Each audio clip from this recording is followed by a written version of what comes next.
and welcome everyone to our second virtual Chief Resident Forum.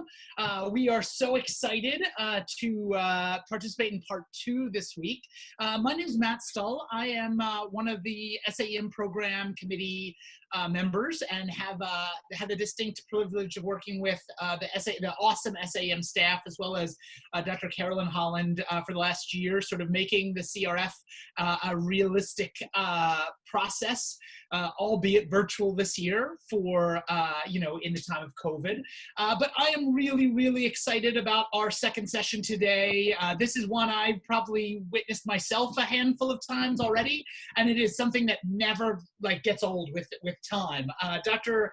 David Snow, who is the program director at the Loyola Emergency Medicine Residency, has some great expertise talking about the problem with residents. I love this title because I think it's the way every program director probably starts the majority of their sentences when doors are closed and no resident ears are listening. But I think today he's going to talk to us a little bit about how you all, as aspiring or soon-to-be chief residents, can really deal with the challenges when residents present with their own, whether they be personal or professional problems.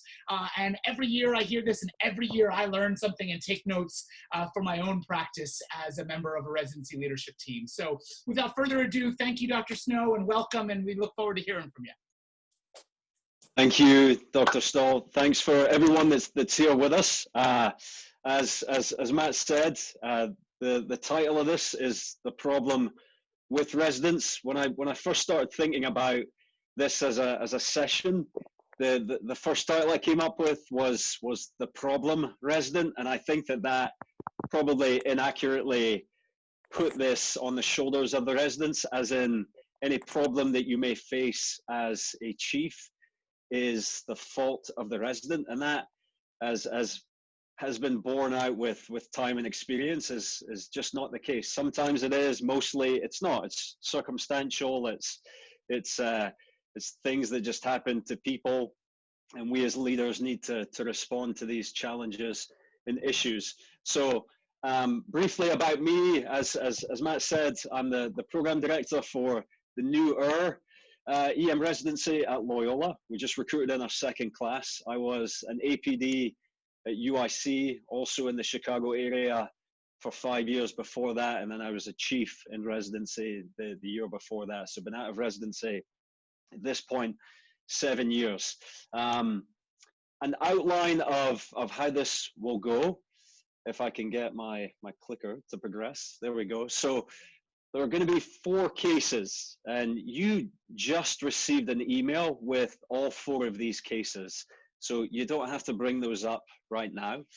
I guess this just isn't going to respond. Okay. You're going to be split into rooms after I first run my mouth a little bit. Each room is only going to review as a group 1 case. You're going to have 8 minutes, just a random number to assign to this, but about 8 minutes to review the case. We're then going to come back as a group and have what I hope after the 8 minutes, we'll have about 35, 40 minutes of what I hope to be an interactive session for discussion. And I get it. It's awkward. I'm probably going to make the mistake of talking to you guys with mute on. There'll be awkward pauses and all that kind of thing. But hopefully, with what we learn and we discuss during these small groups, we can come back together and talk about it, because these get kind of progressively more challenging and harder to work through. And then I'll lend some expertise. I don't know if it's appropriate for me to use that word, but from experience, and we'll work through it. So the cases themselves, you're working a clinical shift in September. A PGY2 is not carrying their weight. The off-service resident has more patients, and this is not the first time this has been noticed. So this, unfortunately, is not an uncommon scenario. So that's case number 1. Case number 2, you're working another clinical shift. A fellow senior resident appears hungover. Ooh, this just got more challenging. A nurse approaches you.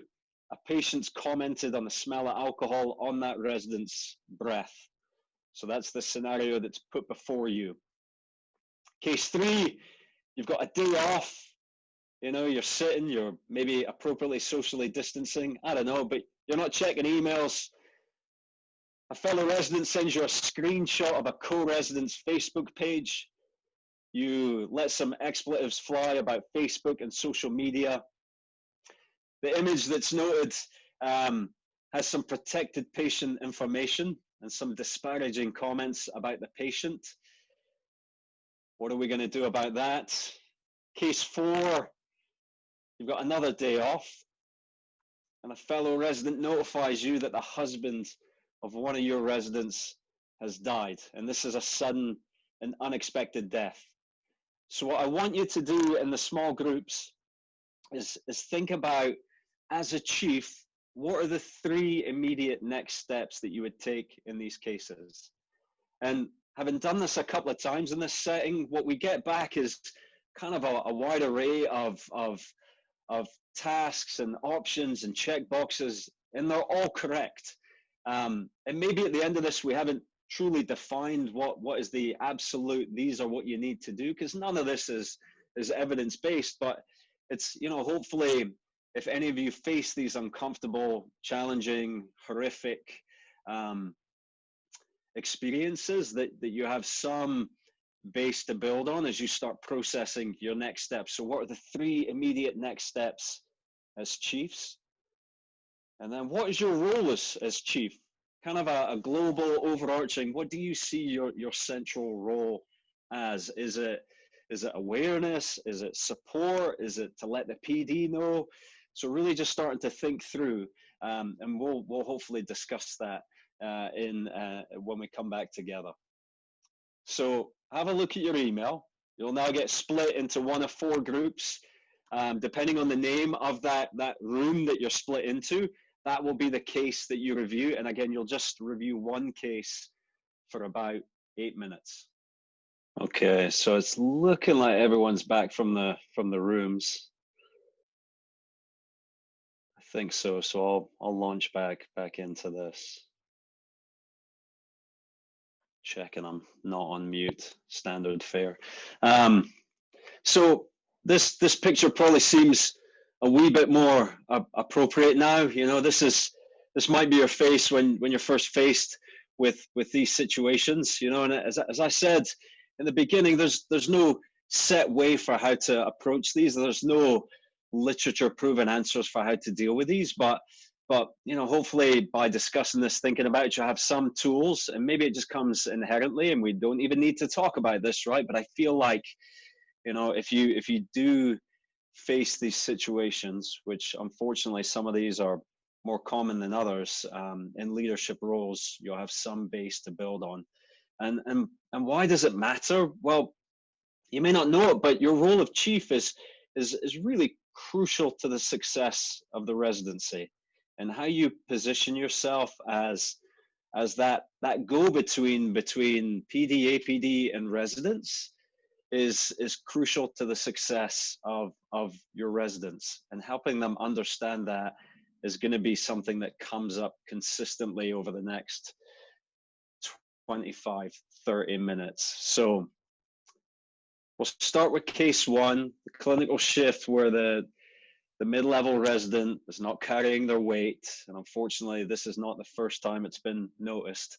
I don't know if this is going to work to have someone come off mute and share their thoughts. I'll base how I do the next 3 cases on how this goes, but don't be afraid to do it. If 2 people speak over each other, we'll figure it out. It's all okay. So in this one, for those that had case 1, what are your next steps and what's your role as chief?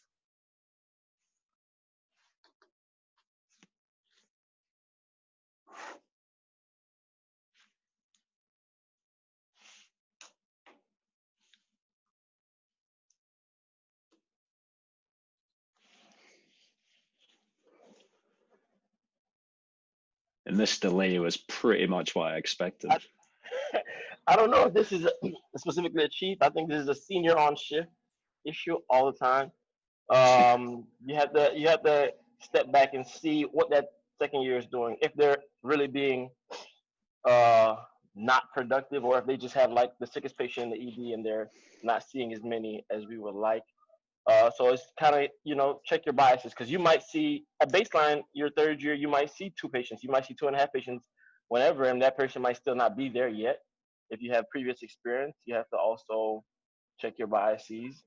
And if appropriate, you hand them a patient or tell them the next patient's theirs. I mean, I feel like in ED, it's easy to tell a person you're going to see the next patient, or I never get any, at least when in my program, I've never got any issue when I tell a person who's a junior that they're seeing the next patient or they're picking up somebody.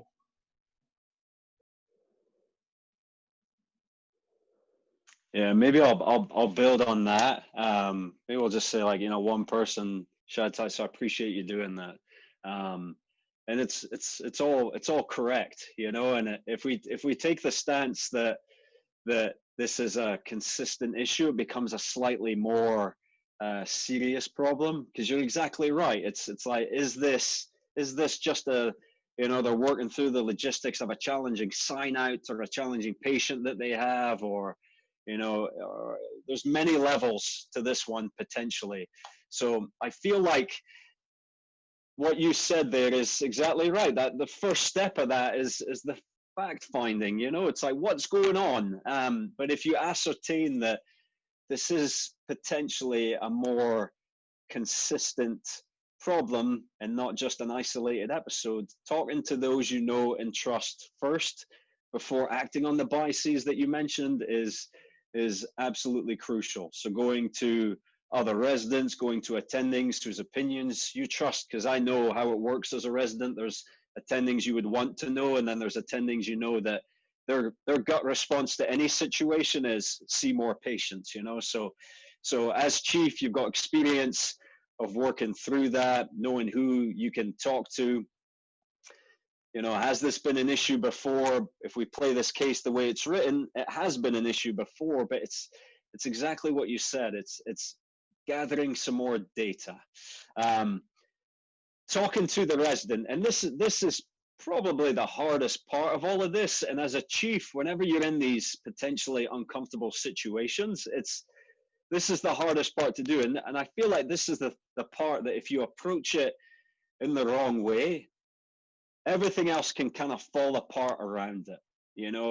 If you just walk up to someone on shift and you're like, hey, you gotta get moving quicker, then depending on what the situation is, that might unravel at the seams. I think if you're going to have a discussion with someone, you don't do it in the ED. You can do it in the ED if there's a quiet place, but it can be a wee bit awkward. If there's a room that you go to, then is that resident going to be thinking about, well, you've just pulled me into the quiet room. Someone's going to see that. They're going to wonder what the heck's going on, and they might close up a little bit, but you can nonchalantly say to someone, hey, let's go chat, and then go to a back hallway or something like that, somewhere even outside of the ED is preferable, but you're removing them from the clinical setting, because this can be potentially an embarrassing conversation to have and a confrontational conversation to have, depending on what you get back from the resident.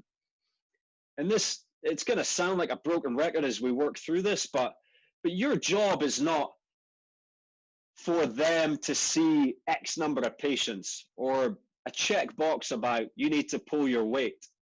It's that your stance is more, and what you need to help them understand is that something is not working correctly within their approach.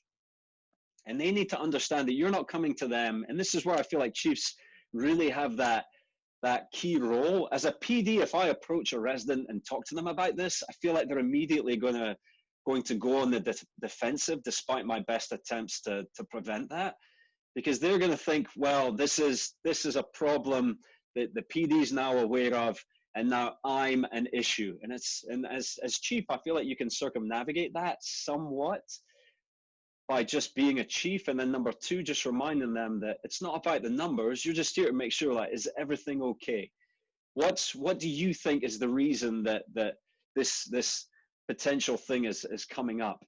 And it's asking them for their insight. Do they see this as an issue? What do they think about it? So even like opening with, I was watching the board. I noticed that that compared to some of the other residents, the numbers weren't there. I noticed that on a shift last week too.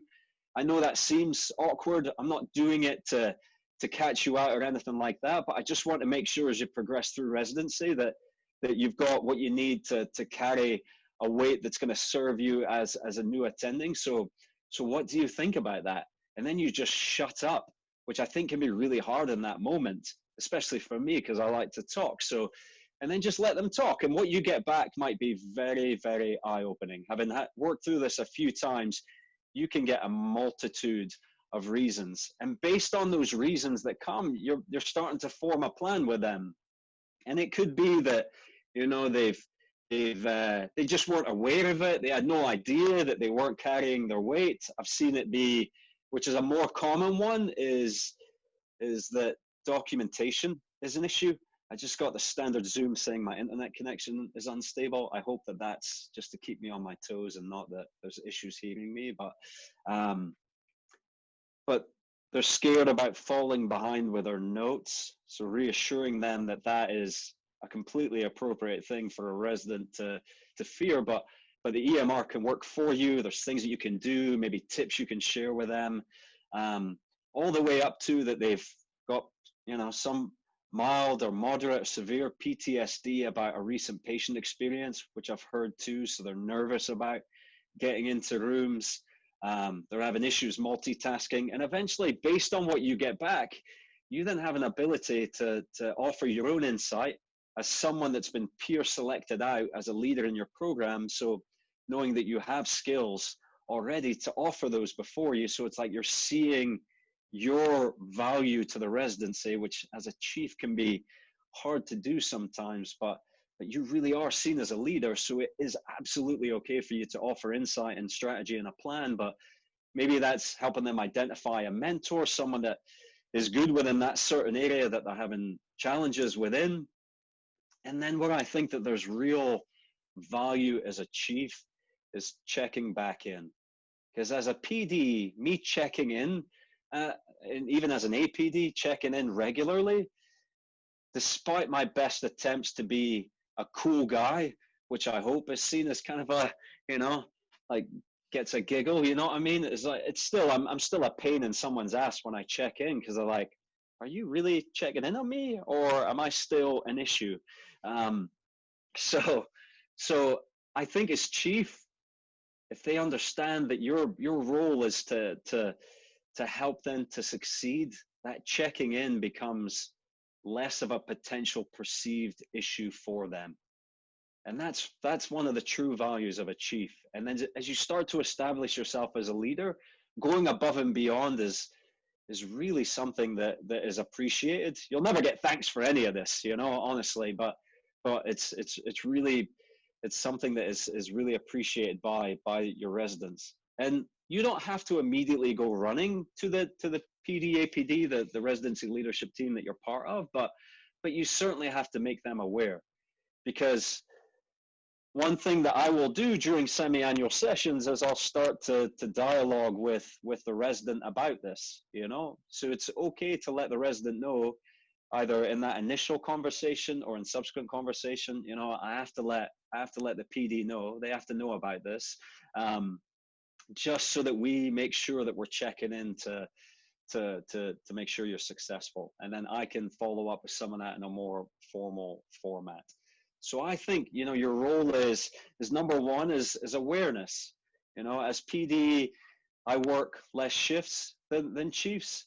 And I also think that as chiefs, there's a relationship that forms between nurses and techs and other residents that's certainly not there with someone at the faculty level. So really like playing that game of, and you're not playing it inappropriately, but it's like you're working within that system of data collection and being that safe person that people that can come to. I can come to you, but I don't want to go to SNO, because if I go to SNO, it's formal and it's on the books kind of thing. So your role is both awareness and support, you know, supporting them through residency. So that's how I see this one playing out. So I'll pause for a second to see if there are any questions or thoughts, and then I'll launch into case two to keep us moving.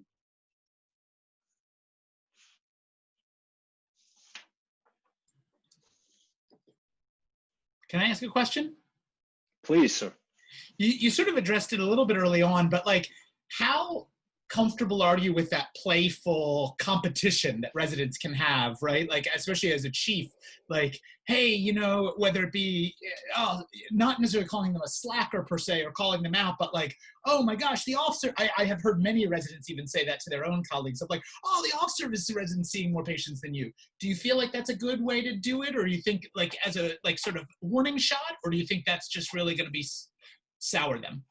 I think it depends on your knowledge of the situation, and I think it's a really fair question, because I definitely felt that kind of culture when I was a resident, and I felt it too with like, in my previous position.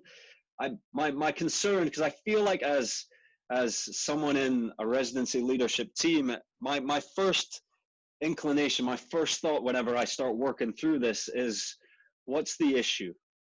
It's not so much that, and I respect the kind of the time-honored way of like pushing people to be better and faster and more efficient, because that's what the ED needs. But I think what's happened in the last few years is really we've started to self-reflect and think about these times where we might put undue pressure on someone that is probably in a situation that they need some help with. And I think, you know, if the approach is that without knowing anything about the situation, I'm just going to fire off a warning shot of, hey, orthopedic resident or whomever you're seeing more than you is on the whole going to lead to far more problems. Because I think all you're doing there is, if you're taking any kind of situation between the ones that I've talked about, other than that the resident was completely unaware of the need to see a certain number of patients, which is a challenge within, right, on X day, as was said by the chief that spoke up, is really hard to define, because you might have some of the sickest patients, which is ultimately going to need your attention far more than the ankle sprains and everything else that's needed. I think it's a problematic way to approach it.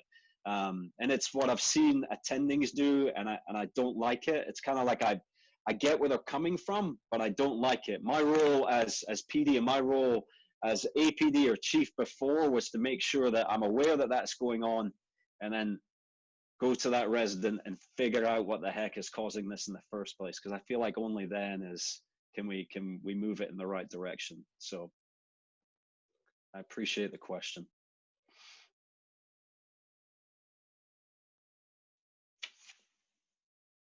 Because we know, and like if we spin all of these cases out, what we're trying to avoid, what we're trying to create, is this milieu that people feel safe coming to you. It's not, it's reported and now you're on remediation and any of that kind of stuff, which sometimes I feel like the PD environment can lend itself to. But it's that supportive environment with an eye towards what would happen, what's the worst thing that could happen if it's all left unchecked and the pressure continues to build and the resident feels like they have no one else to go to, and that's something that has been faced in residency programs around the country, with physicians taking their own lives, and that's stretching things all the way out. And I think that's where we as leaders always need to be protective of. It's a safe environment, stressful enough as it is, and figuring out what's going on and offering a plan and regular check-ins, those kind of things. If residents feel comfortable doing that, then everything is a safer and better environment for the residents.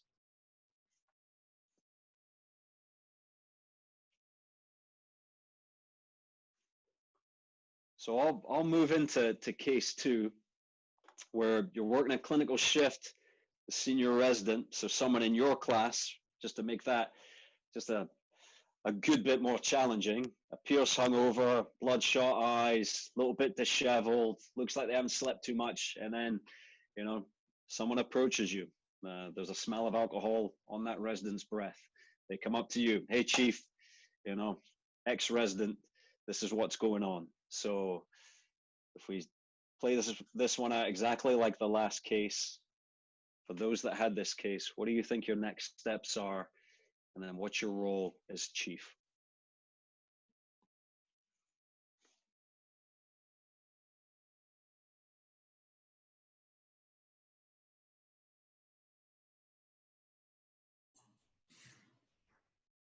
I'm happy to take this on. So our group talked a lot about trying to figure out whether, like, what really is the situation? Is this person still intoxicated and needs to be like let off for the day, or are they hungover and we need to just kind of mitigate the circumstances surrounding that?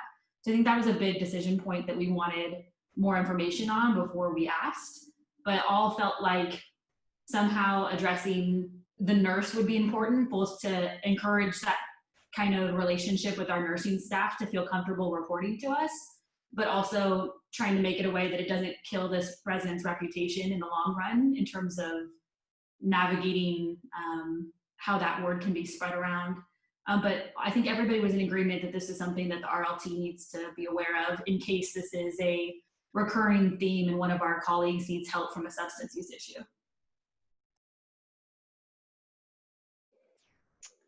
Yeah, I appreciate that immensely. As with everything that I'm sure is going to be said, I completely agree with the thoughts on this. You know, this is one of those potentially pretty awkward things that you're going to have to work through in those first few minutes after you get told this. I think the first thing that you do is you call your program director. This is one of those times where this is more than just being about your relationship with the resident. They don't have to know that your first step in this is to call your PD, but I don't care what time of day it is. I think every PD pretty much signs up for the fact that they're kind of in a pseudo chief role. Even though I am actually a chief right now, I was a chief last year too. I'm very, very excited to have third year residents in about a year's time, so I'm not really a chief anymore, but I will always, in the role of PD, be a pseudo chief. And what goes along with that is I'm always available to be contacted. And I, as PD, would never have an issue with being called in the middle of the night about this, because this is potentially, it's career threatening.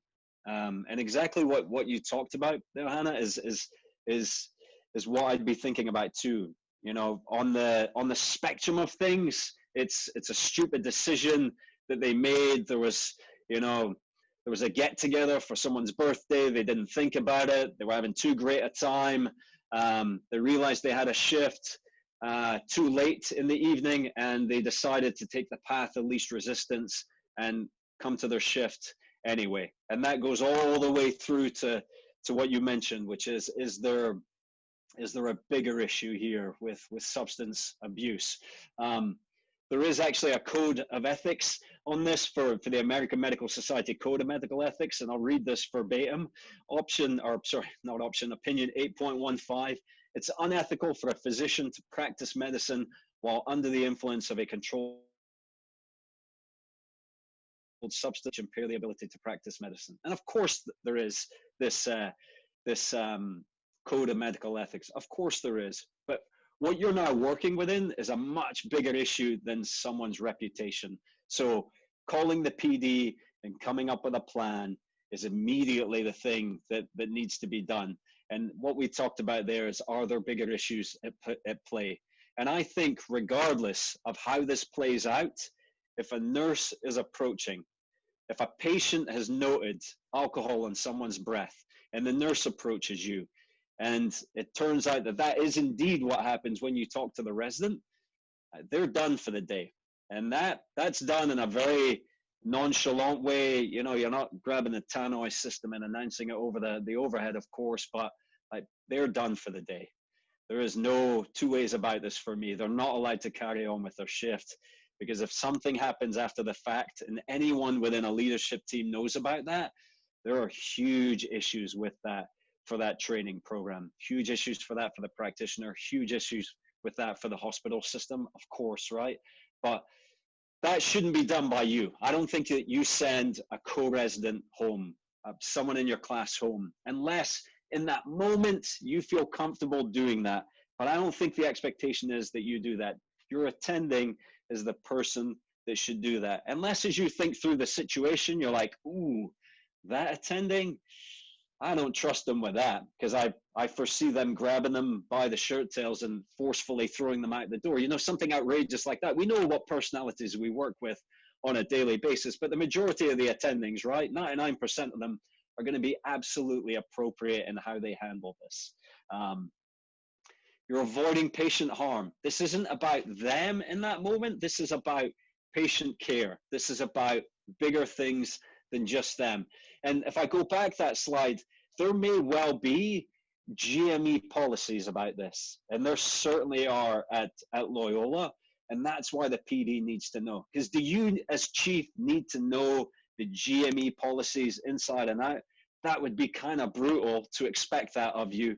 But I absolutely need to know those and what those say and have easy ability to reference those so that I can, in the moment, help you work through those as a chief.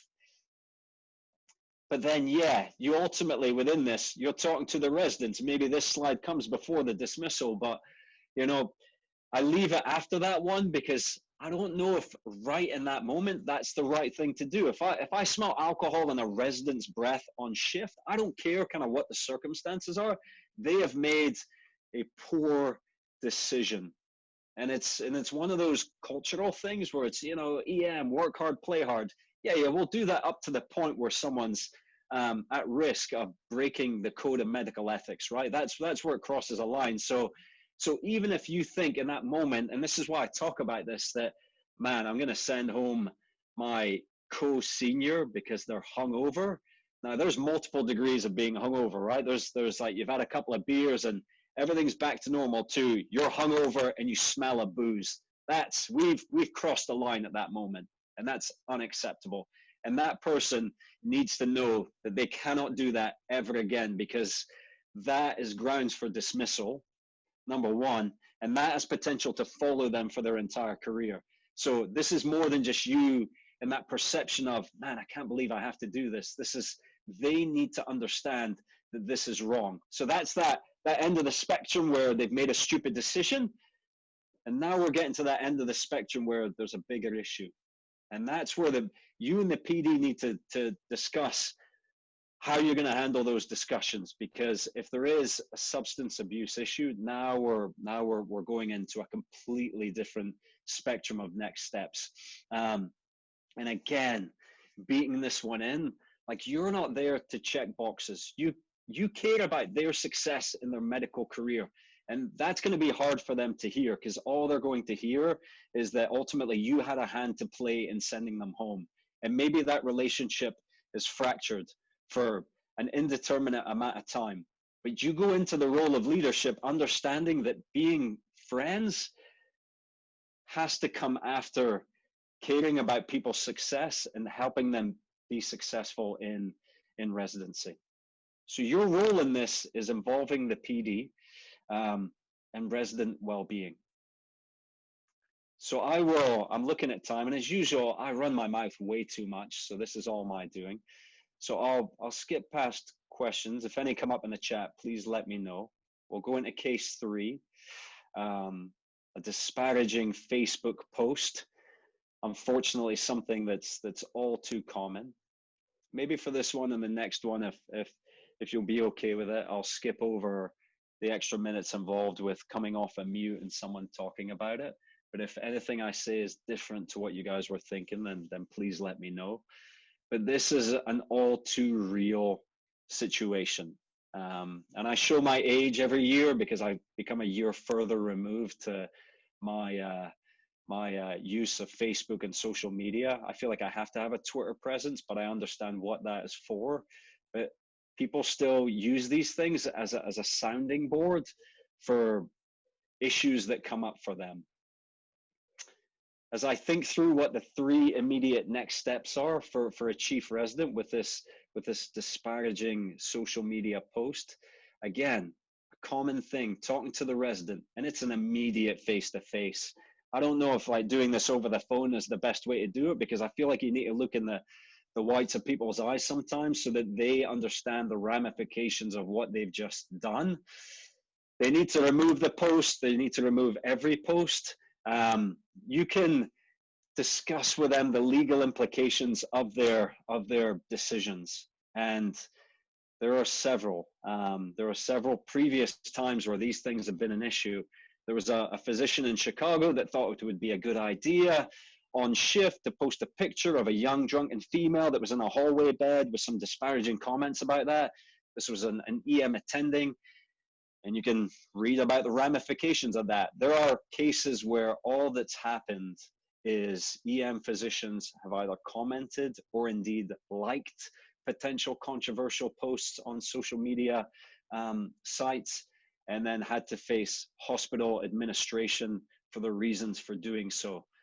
I would just help them understand the ramifications of the decisions that they're making. And there's most likely some bigger issues at play there than just they felt disgruntled about something that happened on shift. There's something more potentially toxic, if it's okay to use that word, about their personality and how they handle these things. And there's bigger things than just that post. The PD needs to be involved. Again, this is one of those, again, that's career threatening. And this is one of those times where I think if it's happened, the entire residency needs to discuss. And what I'm not saying is you put that PD up on the stage and then name and shame them. They're going to know it's because of their actions why everyone's talking about it. But if that happens, it's a perfect time for everyone to talk about why these things shouldn't happen. There probably is some kind of policy already, either at your residency level or at the GME level. But if there's not, it's the perfect time to form one where anything related to patient care cannot be discussed on social media. These things where you're like, as you reflect on it, you think, why are we discussing this? But if you do this long enough, you're going to see people just make decisions that confuse you and dumbfound you. And it helps you to understand why certain things need to be talked about. And again, you want them to be successful. So your role in this is resident awareness.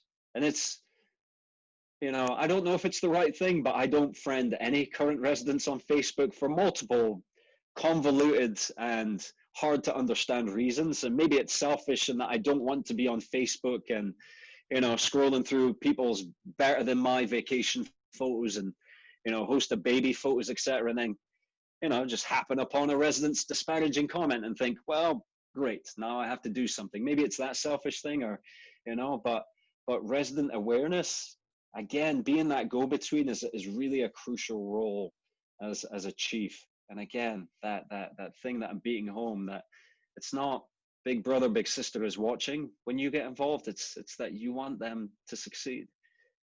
So because I didn't open it up for discussion, I'll pause for 30 seconds here just to see if anyone had any other thoughts, any questions about this one.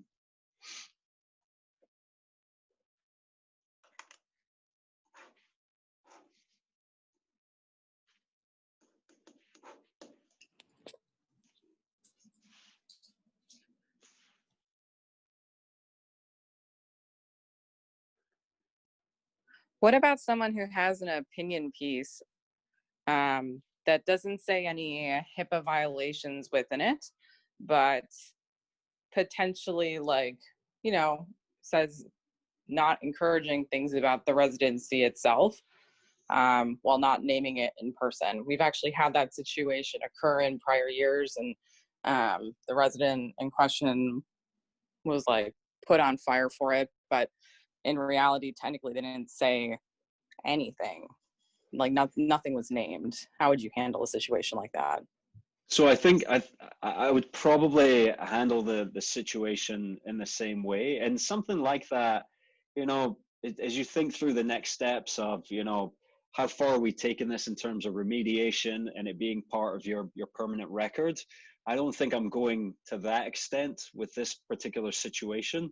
You know, there's multiple levels, as with any of this, where I spin it out, and that, like, where was the breakdown to where this opinion piece was the avenue taken over coming and talking about it and trying to come to a solution? Somewhere along the way, a relationship that should have been there was not. So that would be my first approach to it. And then the second is, you know, the post it needs to come down. And the reason it needs to come down is it's a disparaging thing about the residency. And I don't think that's a fair way to approach things. If after things have been worked through, if they, if they persist on, no, I'm going to keep it up there, then that would become one of the more challenging ones that anyone would look to work through. But I think that's where policies are there to protect you, because there's something within that I think is leading to a bit more of a challenge about the way that resident is choosing to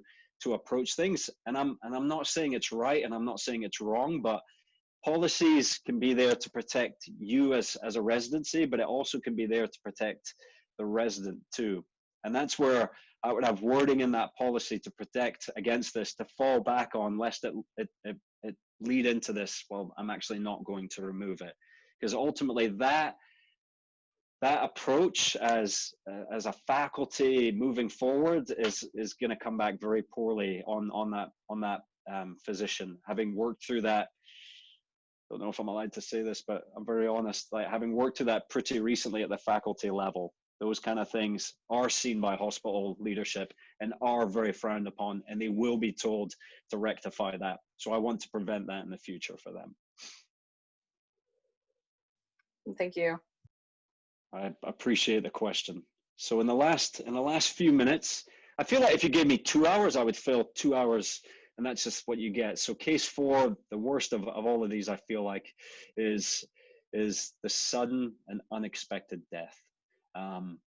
The 3 next steps as a chief resident, as I was in that room with the people working through case 4, it's, either the chiefs do control the schedule or they don't. But the first thing is you must remove them from the schedule. You don't ask them if they need to be removed. You tell them you're being removed from the schedule. You may have a bereavement policy that says it's for X amount of weeks, but you tell them, you take as long as you need, we figure it out, you're done. They're going to come back with, from my own experience, no, I don't want to do that. Let's put an undue burden on anyone else. And you just shut that down. No, you're done. You're not on the schedule. We're not going to talk about this again. Please just let us know what you need. And this is what's going to define you as a leader. This is why ultimately you became a chief.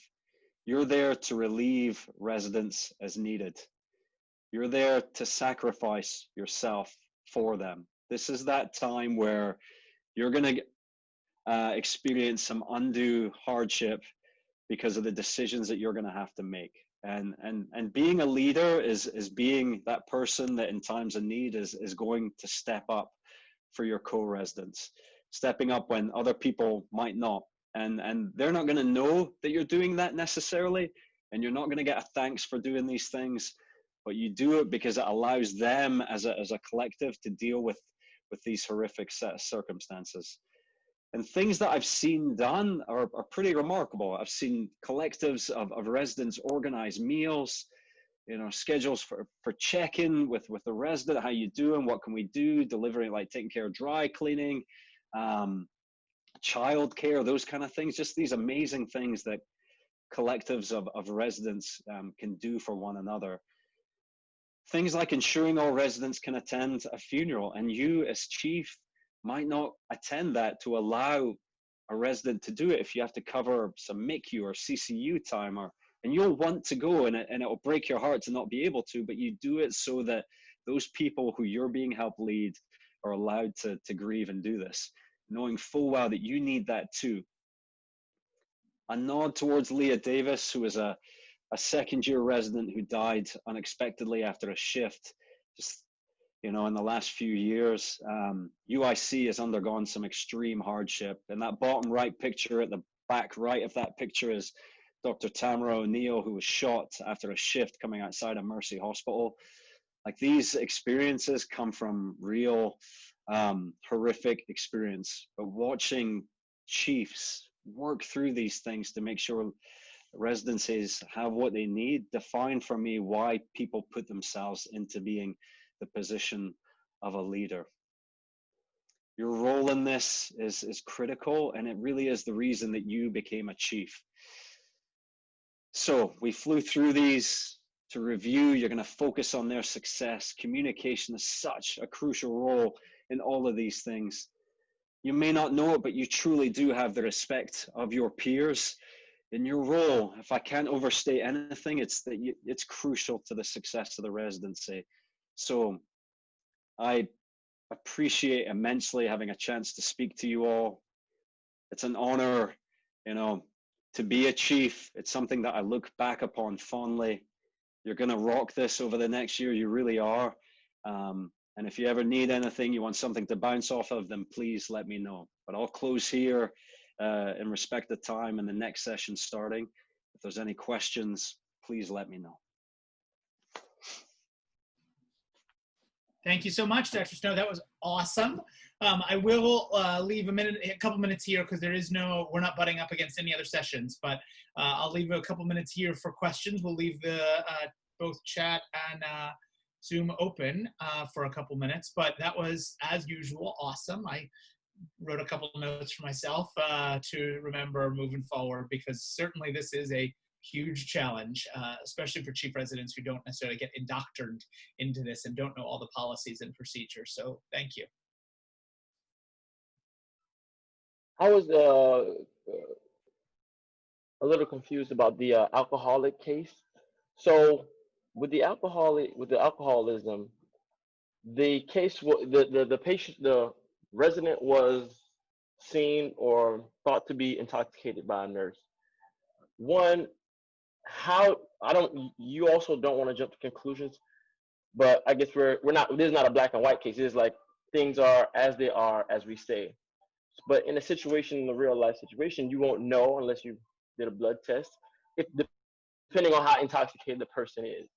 So chronologically, I was thinking, for me, I would go to the attending on shift so that us as a collective can come to a decision as to whether either to approach the resident or to speak to the resident before shift, during shift, or whatnot, whenever it's picked up. And I guess our burden is to prove whether they were intoxicated. Depending on how intoxicated they are, how can we, because that can always be fought in the sense of they can say we're being prejudiced against or whatnot. So what's your scenario, or what's your thought on that?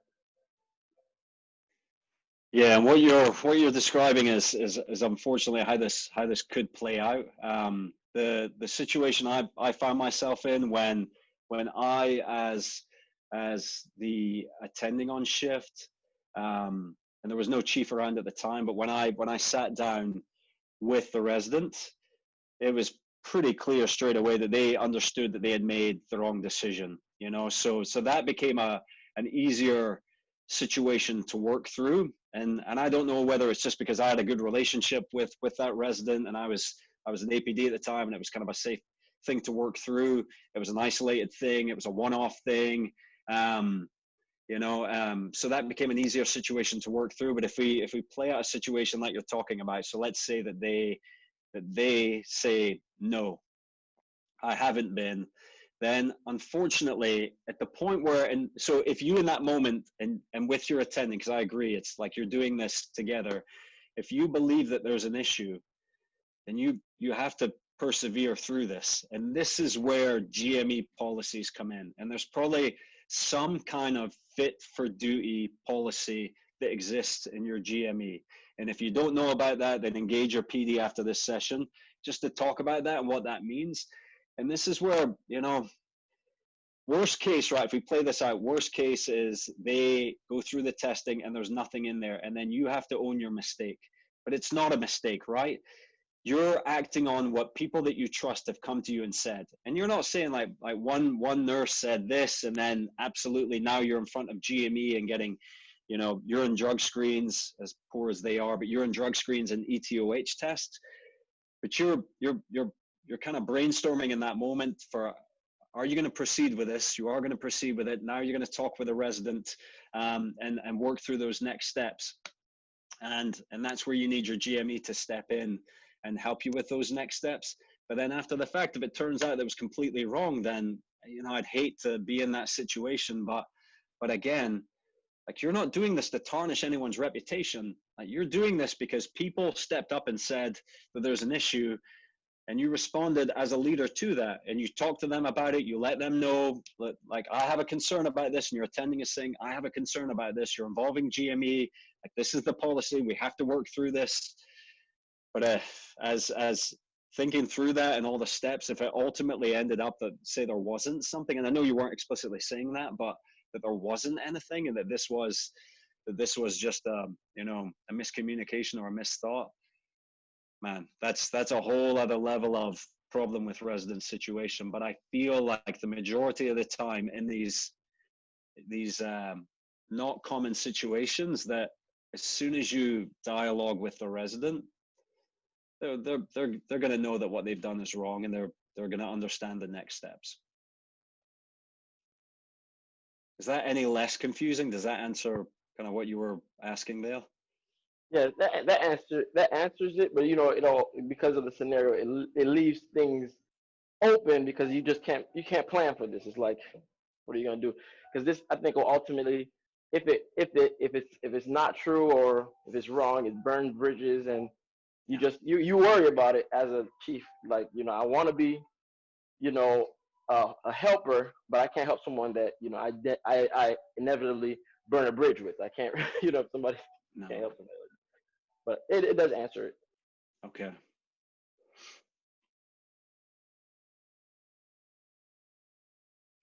A question in the chat: how do you propose dealing with disagreements with your PD, APD leadership over the handling of certain situations?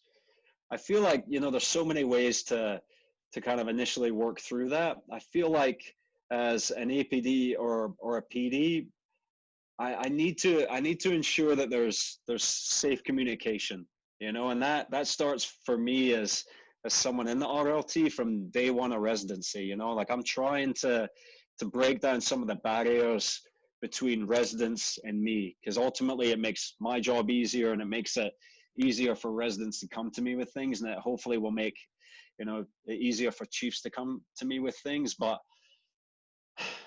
man, there's so many ways to spin that one out of,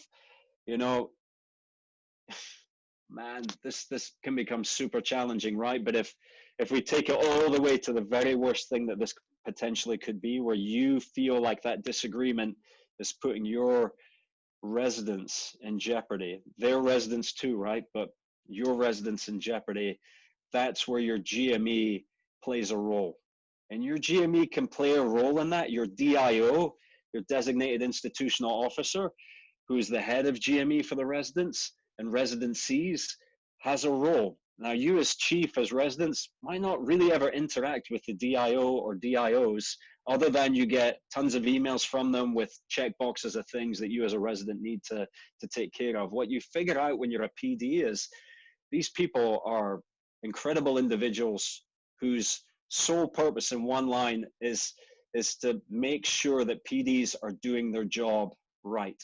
And that means that ultimately they're, it's kind of a pain for me, but it's an understanded pain. It's like, I get why they're there. I get why they hold me accountable for so many different things.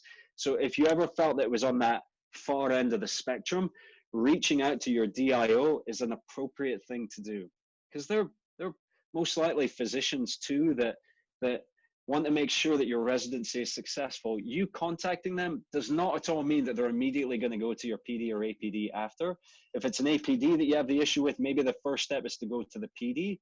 But I think ultimately, regular meetings, regular check-ins between all members of the RLT is how you establish that rapport. So maybe it's just that it's a minor disagreement about something that just needs to be worked out. And I think if above anything else, your ability to communicate and problem solve and make sure that your first step in anything is not heated is something that you're going to learn this year. Like that problematic email, that one that as you reflect on before you hit send is, ooh, that's going to be an issue. Maybe you send that the next morning. I've had so many of those. Actually, I have one in my drafts folder right now that I've gone through 3 or 4 revisions that will get sent at some point, either today or tomorrow. But I've learned from experience that maybe that first time of sending that is not the right time. But if what's on the schedule as you look to this year is quarterly or semi-annual formal meetings with your PD, APD, or APDs. Maybe you need to ramp those up and just, you know, have easy, regular check-ins just to start to establish that rapport. So I don't know if any, much like this entire session, I don't know if any of that is helpful, Jeff, and if there's anything more specific within that, then I'll happily take it, but okay, thank you. GME is one of those unknowns to residents and unknowns to chiefs that can be really helpful. And if I think I have experience with outrageous things, just think about someone who deals with every single resident in the entire collective of your residents. They have got experience with anything essentially that you can come up with. So see them as someone that's in your corner. There's a saying that we like to use in our group is that we can fight like cats in a bag, but then we're ducks in a row once we leave the room. And so we sort of give our chief residents during our regular scheduled meetings with them the ability to disagree, argue, anything like that. But we sort of come to a consensus at the beginning of the year that once the decision is made, that we need to be a united front to the rest of the residency. And that's true when I disagree with things that they've decided for the residency, just as much as it's true when I decide things for our residency that the chiefs may not be totally on board with. No one loves when the idea of like adding shifts come up, but sometimes it's an absolute necessity you can't get around. So we and you will hear us say it, like we literally, the chiefs actually just a couple days ago said, cats in a bag, ducks in a row, like, and it just sort of is a nice little mantra we use a lot to say how we try to present ourselves as a residency leadership team. And I think that's phenomenal. And, you know, just expanding that to the chiefs, you know, if there's multiple chiefs, which there commonly is, that absolutely holds true. I've seen situations where someone is, you know, a chief has said something like, well, that was the other chief that decided that. And what immediately happens then, exactly what Dr. Stoll's talking about, is it causes a rift in the perceived bonding, the perceived group of that leadership team. And that can never exist. So if there's an email sent out, it's like a collective from the chief. Schedule sent out, it's a collective from the chiefs. They'll know who put the schedule together based on how good or not good it is. Like residents figure stuff out, you know what I mean? But any decisions made, any collective thing that's sent out is as a group. It always is. And it must remain that. I couldn't agree with that more.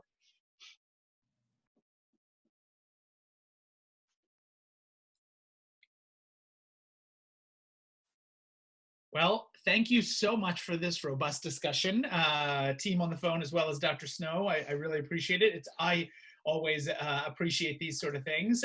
Just as a quick announcement as folks start to log off, we've got our third and penultimate session heading up in about 2 weeks from now. It's July the 6th at 3 p.m. Eastern, 2 p.m. Central. So make sure to sign up for that. That's actually my session, which I'm not going to plug too hard. Set expectations real low. It's a really bad session. No, I try to bring a lot of energy. We'll be talking a lot about how chiefs can sort of define and develop their legacy through recruiting their successors through the recruitment and interviewing process for residency applicants. So that should take on a whole new hellish level of its own with the era of COVID and virtual interviews. So I'm still putting that final touches on that presentation since so much has changed. But hopefully that's an engaging session for you all as well in 2 more weeks. Don't forget to go log on.